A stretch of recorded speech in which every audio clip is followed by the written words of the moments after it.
Nós não estamos aqui porque fizemos uma opção voluntária em ser cristãos religiosos, cristãos evangélicos, protestantes, assembleianos, pentecostais, clássicos. Não. Nós estamos aqui porque sabemos que o único caminho que pode nos levar ao céu é Jesus Cristo e o seu crucificado.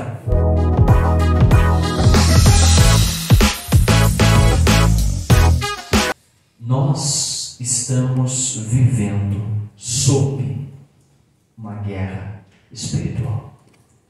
Nós não podemos ignorar isso. Não podemos desprezar isso. Não podemos nos descuidar disso. A verdade é que nós não vivemos dando moral a Satanás. Mas não podemos ignorar que a Bíblia diz que ele é uma realidade. E que ele está, sim, disposto a nos atacar. E que o grande propósito dele é realmente desestabilizar a igreja de Deus. Sendo incapaz de sufocar a igreja através da violência, nos nossos dias, ele tem tentado, sobretudo, por meio destas sutilezas, descaracterizá-la. Por exemplo, você sabe que nos primeiros séculos da nossa vida, da nossa era cristã, logo após a ascensão de Jesus, e a igreja primitiva iniciar o seu trabalho na terra, a igreja sofreu diversas perseguições. Primeiro a perseguição religiosa pelos judeus, depois a perseguição oficial pelo Império Romano. Não sufocou a igreja de Deus. Quando chegou então no período que nós conhecemos como Idade Média, a estratégia mudou. A forma de Satanás de enredar a igreja foi através da sedução pelo poder. A igreja foi institucionalizada, oficializada, se tornou aliada do império e através da sedução do poder ele conseguiu em grande parte descaracterizar a igreja. É claro que Deus sempre preservou o seu remanescente fiel. Sempre houve os cristãos fiéis que protestaram contra tudo isso, contra os abusos da igreja oficializada e defenderam a fé viva e verdadeira. Mas muitos acabaram sendo iludidos e levados por esse caminho, apaixonados por um poder terreno, por uma riqueza terrena, a igreja corrupta, a igreja do período das trevas. Já na Idade Moderna, nós tivemos a ação da Reforma Protestante e todas as consequências positivas para a fé que ela trouxe, como, por exemplo, a busca de volta à palavra de Deus acima da influência tradicional e tantas outras coisas. Porém, mesmo durante a Idade Moderna, nós tivemos um outro contra-ataque do maligno. Nós tivemos a influência da falsamente chamada ciência para descredibilizar a mensagem cristã e evangélica. É nesse período que nós vamos ter movimentos como o iluminismo, como a multiplicação e a proliferação do ateísmo, tentando descredibilizar tudo que venha da fé, da palavra de Deus. Agora, nosso período, a idade contemporânea, nosso adversário já sabe que não vai conseguir sufocar a igreja. Voltaire chegou a dizer, um dos pensadores iluministas, que em 100 anos a Bíblia ia ser esquecida, porque a ciência ia esclarecer a humanidade da verdade. 100 anos depois, ele já estava morto e na sua casa foi construída uma sociedade bíblica, porque a Bíblia continua viva até os nossos dias. Aleluia! Então nosso adversário sabe que não vai conseguir descredibilizar a mensagem. Então qual é a estratégia para os nossos dias? É deixar você cultuar, é deixar você vir à igreja, não tem problema ao templo, mas ele quer desfigurar a igreja. Ele quer roubar a nossa verdadeira identidade. Ele quer que nós sejamos como a igreja de Sardes.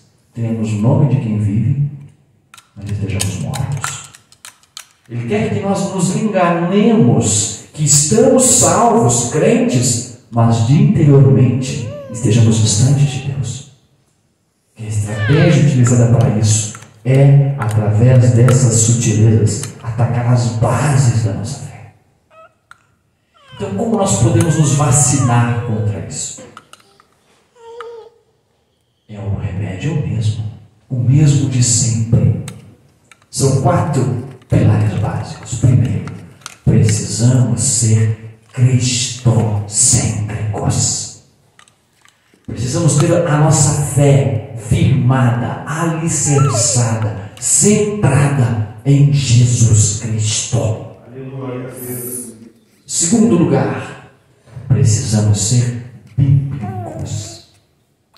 Precisamos dar à Bíblia o verdadeiro valor, colocar ela no lugar onde ela merece, no centro da nossa vida, como única regra infalível de fé, normativa e prática de vida cristã. Precisamos ser bíblicos. Terceiro lugar, precisamos ser cheios do Espírito Santo. Aleluia. Não podemos negligenciar isso. Nós somos salvos através da obra do Espírito Santo. Recebemos o penhor da nossa salvação, que é o Espírito Santo. Recebemos de Deus a bênção de ser imergidos, mergulhados, batizados com o Espírito Santo. Não podemos negar a nossa identidade pentecostal, de acreditar e defender os dons espirituais. Precisamos ser cheios do Espírito Santo. E quarto e último lugar, precisamos ser igreja. Sim, estarmos congregados, unidos à igreja local, submissos a uma autoridade eclesiástica que teme a Deus, irmanados no mesmo sentimento de fé e comunhão de uns para com os outros, interessarmos-nos sinceramente pela necessidade do irmão. Tê-lo como irmão não é apenas um nome para a gente dizer na prática da vida religiosa, é realmente tê-lo como irmão, como alguém que precisa de mim e que eu preciso dele, que ele pode me ajudar e que eu devo ajudá-lo, que eu devo servi-lo, que eu devo apoiá-lo, que eu devo socorrê-lo. Participar desta vida de igreja local é sim um instrumento de Deus para a preservação da nossa fé. Cristocêntricos, bíblicos, cheios do Espírito Santo e igreja. Na verdade, esses são os 4 pontos da nossa lição de hoje. É o remédio para que nós possamos nos defender das estratégias de Satanás. Porque o Evangelho, conforme a Bíblia nos ensina, ele é sim exclusivista. Nós não estamos aqui porque fizemos uma opção voluntária em ser cristãos religiosos, cristãos evangélicos, protestantes, assembleianos, pentecostais, clássicos. Não. Nós estamos aqui porque sabemos que o único caminho que pode nos levar ao céu é Jesus Cristo e ele ser crucificado. Só existe um caminho que leva ao céu. Só existe uma fé verdadeira. É por isso que nós estamos aqui. Nesta era de conveniências, de tolerâncias, de pregação de respeito às divergências, tem levado muitos cristãos a uma vida confortável, a uma vida conveniente. Eu não ataco você e você não ataca a mim. Então você fica do jeito que você acha que é certo e eu fico do jeito que é certo. O que é verdade para você pode não ser verdade para mim. O que é verdade para mim pode não ser verdade para você.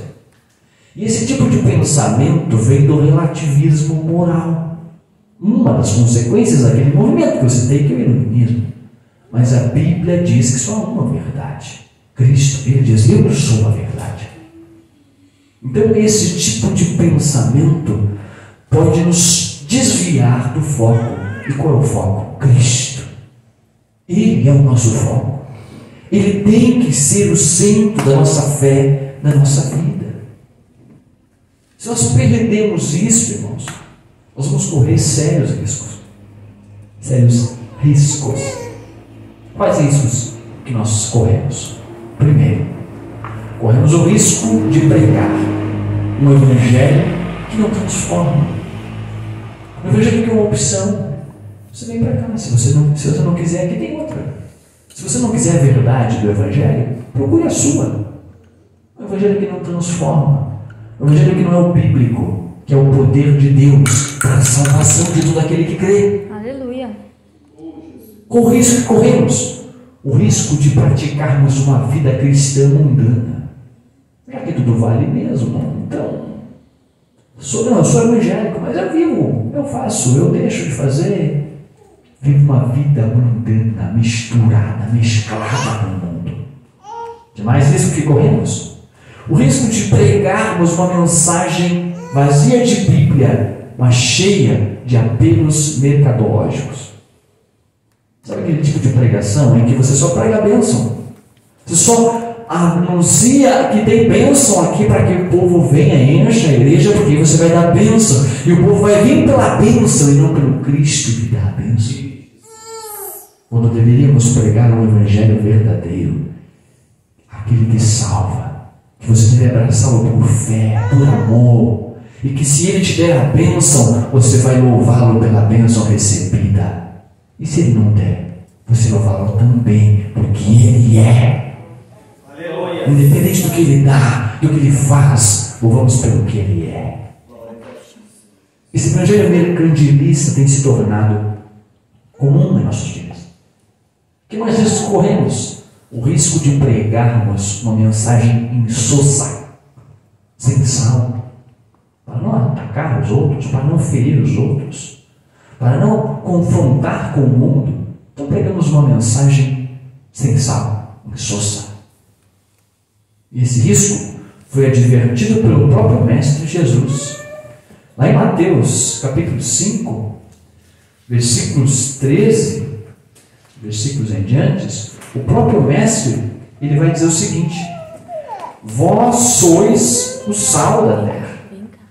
E se o sal for insípido, sem sabor, soço, por que se há de salgar?